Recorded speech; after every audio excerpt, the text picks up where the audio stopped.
เห็นดอกไม้งามๆอยู่หน้าหาดนี่กะมีประโยชน์หลายอย่างอยู่เด้อมื้อนี้นำเสนอมักพริกอยู่ทางหน้าหาดตัวนี้เป็นมักพริกสีม่วงกินได้เผ็ดลาวของปกติเนาะแล้วก็มีพริกขี้หนูสำหรับลูกค้าที่มาสั่งอาหารอยู่ร้านเฮาส่วนใหญ่ก็จะได้กินผักปลอดสารพิษที่ว่าปลูกเองอยู่ในหาดเนาะนอกจากหน้าหาดทางหลังก็ยังมีสวนครัวที่ว่าปลูกผักแล้วก็นำมาประกอบอาหารให้ลูกค้าทำอีกนี้เป็นการคัดมักเผ็ดจากต้นเราจะเลือกเอามักเผ็ดหน่วยที่บีบเบิ่งแล้วมันแข็งๆนั้นคือมักเผ็ดที่แก่แล้วแต่ถ้าบีบเจอหน่วยที่ยังมุมมันอ่อนอยู่ตัวนั้นคือมักเผ็ดอ่อนและมันยังบ่ทันมีรสชาติเผ็ดได้เต็มที่หลังจากเก็บมักเผ็ดได้แล้วนี่คือผลงานเนาะได้จานหนึ่งถึงว่าจะเป็นจานน้อยๆเนาะแต่นำมาประยุกต์ใช้ได้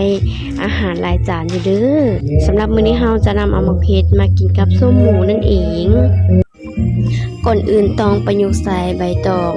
ที่ห่อส้มหมูนั้นเอามาแต่งจานอาหารจากนั้นก็แกะส้มหมูมาใส่จานแล้วก็เอามักเผ็ดหยองใส่ทางถึงแล้วก็จะได้หน้าตาอาหารออกมาจังซี่มากินน้ำกันเด้อทุกคน